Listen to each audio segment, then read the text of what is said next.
Superman film isn't even in theaters yet and is already a woke DEI disaster because the actors attached to the film are using the movie's press tour to promote woke DEI ideology. Actor Edi Gathegi, who plays Mr. Terrific in the film, is one of those actors doing that. He recently discussed his character Darwin from X-Men First Class and claimed that his death was a case of bad representation. Roll this up over at fandompulse.com. You can find the link in the description below. But if you don't recall, in X-Men First Class, which I think is probably the best of the X-Men films, right up there with X2, they probably are pretty equal in my mind, definitely to the two best X-Men films for sure, with the original X-Men film being third there on the list for me. But in X-Men First Class, Sebastian Shaw kills Gathegi's Darwin after he pretends to join Shaw's claws in a ploy with Havoc to save Angel, who willingly joined Shaw. The plan fails as Shaw absorbs Havoc's energy tank and then blocks a right hook from Darwin. He then shoves a ball of Havoc's energy into Darwin's mouth. While Darwin attempts to adapt to the energy, he explodes from within and dies, and we never see him again. So speaking about this scene with Entertainment Weekly, while promoting the Superman film, Gathegi said, "I think it is just a case of bad representation and missed opportunity. There was a lot that they could have done with that character, probably should have done with the character." I actually agree with him there. I think it was a missed opportunity. I think the whole X-Men First Class kind of universe that they had created, or that story that they created, was a massive missed opportunity. That film was really, really good in my mind, and they just kind of dropped the ball and didn't continue it. Instead, they decided to do X-Men Days of Future Past instead. They brought Bryan Singer back for that, and he totally just decided to jump 2 decades into the future and pretty much abandoned everything that had been set up in X-Men First Class, obviously, at the end with that absolutely epic Magneto suit. I think that's the best live-action Magneto suit we've ever seen, that we get to see him where he's breaking Emma Frost out of prison, and all of that potential that we just never got to see come to fruition. It was kind of just thrown away to do the Days of Future Past film.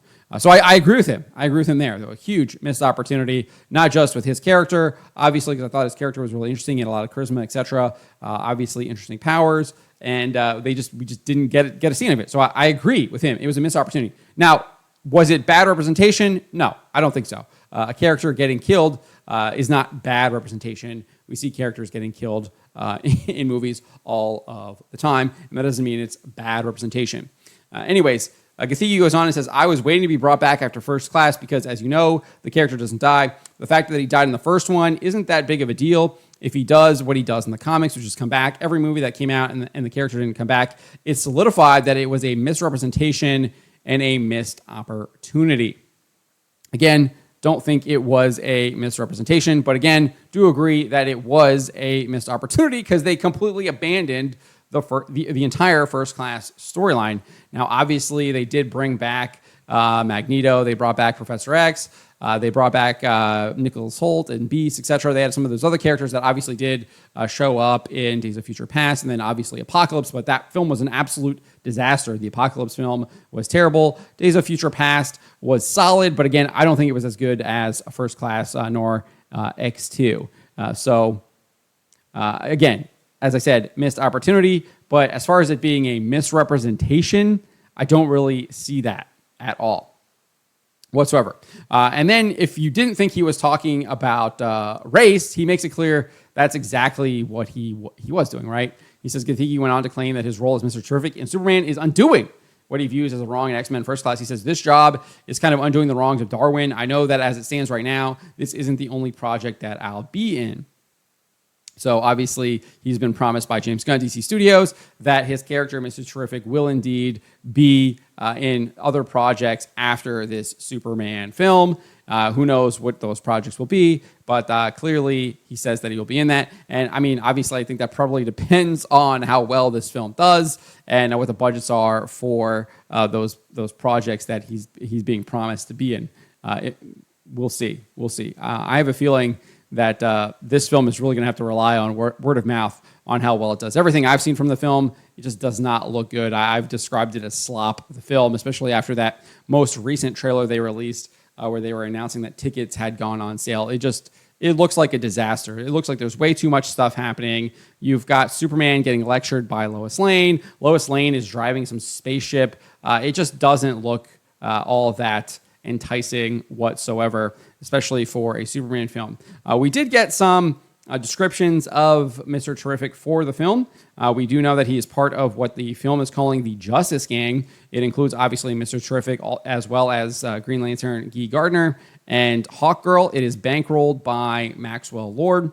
And then Gathegi provided a description of Mr. Terrific, describing him as an atheist who believes in justice and one of the most philosophically compelling heroes in DC.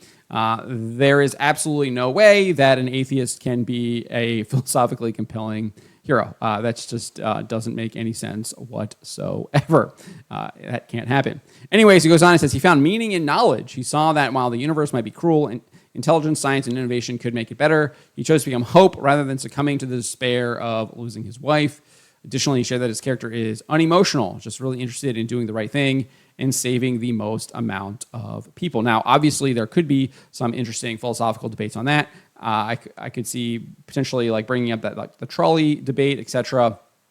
And you could have some interesting discussions on how he handles certain things. Obviously, you wouldn't be the trolley, but you could have similar situations involved there, and like discussions with obviously Superman, with Guy Gardner, etc., and how they look at their duties and how they go about doing them, etc., and the instantaneous choices that they have to make, and how their thought process and their moral character is motivating those choices, or is informing those choices, I guess is the right word.